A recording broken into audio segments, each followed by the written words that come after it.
सांप्रदायिकता ही ऑनलाइन होते जा रहा है। लड़ाई मारपीट तो सोशल मीडिया पे होते जा रहा है। सरकार छाती पीटती रही, पूरा डंका पीटती रही कि आइए अब की बार हम अपने बिहार में, अपने राज्य में रोजगार देंगे, आपको बाहर जाने की जरूरत नहीं पड़ेगी। अगर किसी को इतना पैसा आ जा रहा है कि वो अपने परिवार का पेट पाल ले रहा है, तो वह अपराध के बारे में नहीं सोचेगा। ये पुलिस को देखते आदमी को डर लगता है, लेकिन होना चाहिए उल्टा।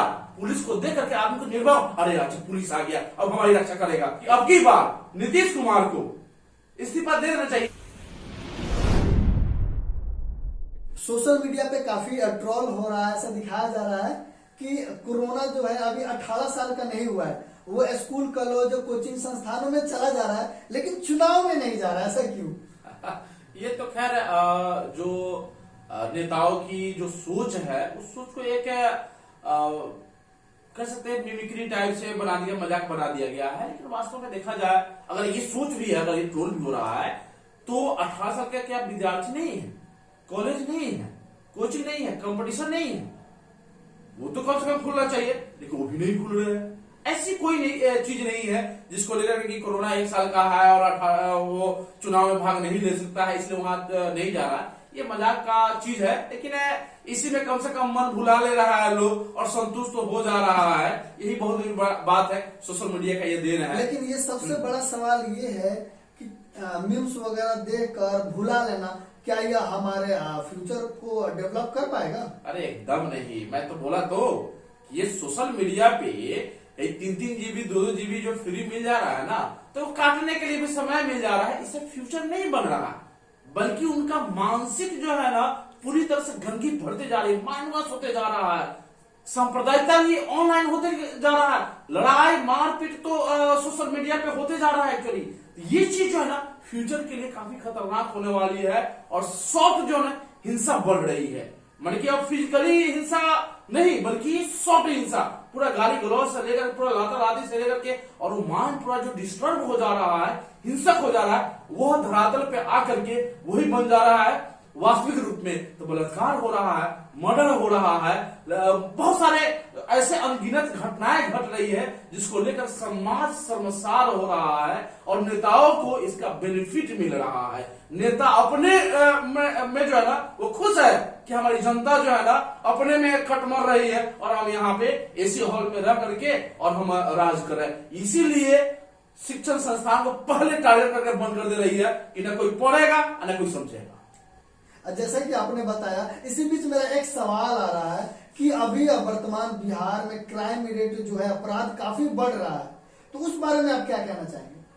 देखिए, क्राइम रेट तो खैर काफी ज्यादा बढ़ गया, इसमें खैर कोई शक नहीं है। अगर दूसरी जंगल राज कहा जाए तो अतिशयोक्ति नहीं होगी। ये इसलिए भी हो रहा है कि कोरोना काल में, लॉकडाउन में लोगों की जो इनकम का रिसोर्स था ना बंद हो गया था। लोग बाहर से 15 लाख से ऊपर लोग जो है ना बिहार में आए मजदूर, लेकिन थोड़ा सा रिलीफ हुआ क्योंकि यहाँ पे रोजगार का कोई साधन नहीं, कोई रिसोर्सेज नहीं। सरकार छाती पीटती रही, पूरा डंका पीटती रही कि आइए अब की बार हम अपने बिहार में, अपने राज्य में रोजगार देंगे, आपको बाहर जाने की जरूरत नहीं पड़ेगी। लेकिन आज हालात ऐसे हो गए हैं कि अगर वो बाहर न जाए तो उनके बच्चे भूखे मर जाएंगे, पढ़ाई तो हो ही नहीं रहा है। तो इस परिस्थिति में सरकार को उनके बारे में सोचना चाहिए था, अगर वो रोजगार दे देती। एक और समस्या है यहाँ पे, शिक्षक बहाली। इतना दिन से रिजल्ट ले लेकर के टेट, स्टेट, सीटेट ये सब ले लेकर के सबको जो ना भूजा फाक रहा है, उम्र बीत रहा है, किसी का शादी नहीं हो रहा है, कोई शादी का इंतजार कर रहा है, लेकिन बहाली नहीं हो रही है। सरकार बदल जा रही है, लेकिन 5 साल पहले जो एग्जाम हुआ है उनकी अपॉइंटमेंट लेटर मिलना चाहिए, उनको नहीं। अब वो लोग अपराध नहीं करेंगे तो क्या करेंगे? अब इसी का परिणाम हमारे मधुबनी में देख लीजिए, कितना बड़ा नरसंहार हो गया। वो पुरानी जो भी चीज हो चली, लेकिन आज वो नेता लोग जो है ना वो हर एक अपराध को, हर एक घटना को जांच से लेकर के और बहुत सारी चीजें को जोड़ करके अपना बेनिफिट, राजनीतिक फायदा उठाने के लिए उसमें शामिल हो जा रहा है।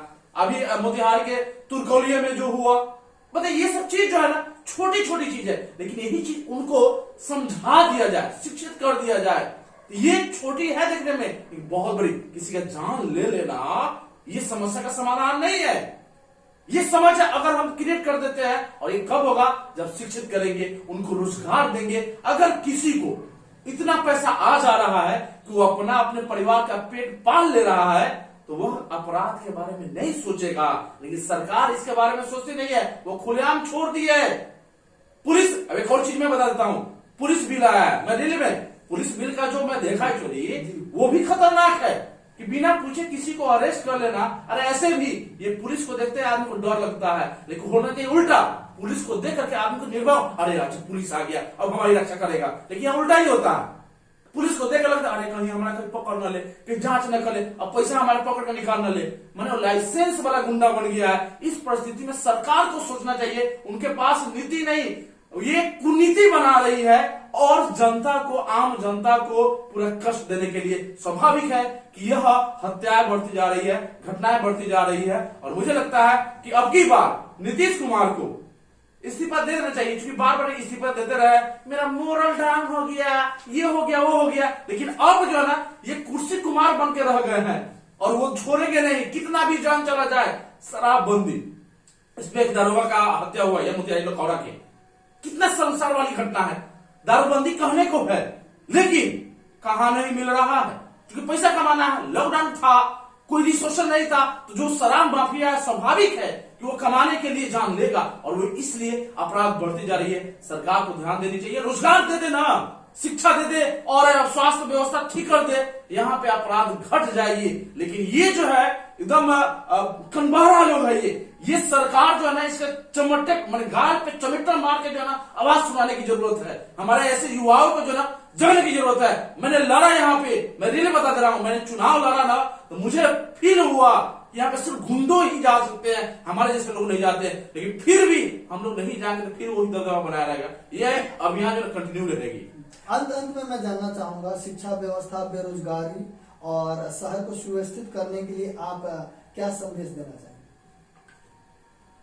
देखिए संदेश क्या है, लेकिन लोग जागरूक हो, ऐसे सरकार को इस पे जागरूक होना चाहिए। लेकिन अब सरकार अपने जब जिम्मेदारियों से भटकना शुरू हो जाए, तो जनता की जिम्मेदारी बन जाती है कि उसको एहसास दिलाए कि भाई तुमको इसलिए चुना है हमने कि हमारी सुविधाओं का ख्याल रखो, हमारे लिए उस सारी चीजों की व्यवस्था करो जो फंडामेंटल रूप में हमको जरूरत है। तो सबसे बड़ी जो जरूरत है किसी भी एक घर के, एक रोजगार। अगर हर एक घर में कोई रोजगार हो जाता है एक युवा को, तो एक तो पहले वो युवा गलत रास्ते पे जाने से बच जाएगा, भटकेगा नहीं, अपराध की दुनिया में नहीं जाएगा। आजकल अभी ऐसा ही हो रहा है कि उनको रोजगार मिल नहीं रहा, झीना झपटी, अपाचे बाइक लिए हुआ है लेकिन खाने के लिए पैसा नहीं, क्या करेगा?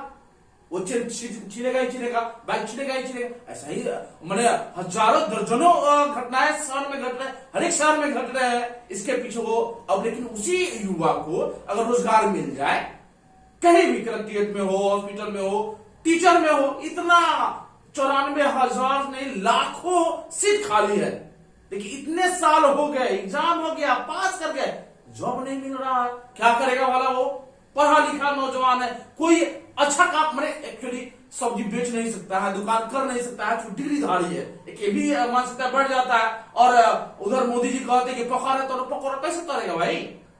ये तौर करके मैंने वो एक स्वनिर्भर की बात करते हैं, आत्मनिर्भर की बात करते हैं, लेकिन जो उनकी जिम्मेदारी है वो कर ही नहीं रहे। तो जनता की जिम्मेदारी बन जाती है इस परिस्थिति में याद दिलाए, उनको अपने कर्तव्यों का निर्वहन करे। अब इसके लिए ये जो अपराध है वो घट जाएगी, तो मेरे लिए घटे।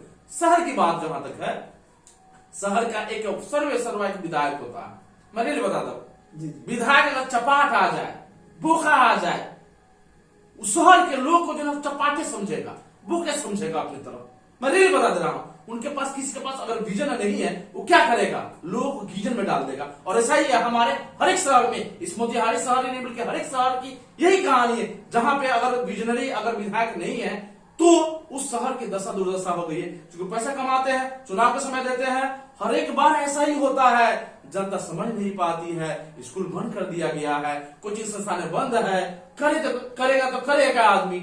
इसलिए मुझे लगता है कि यहाँ की जो हमारा नेतृत्व करता है उसको जगाने की जरूरत है।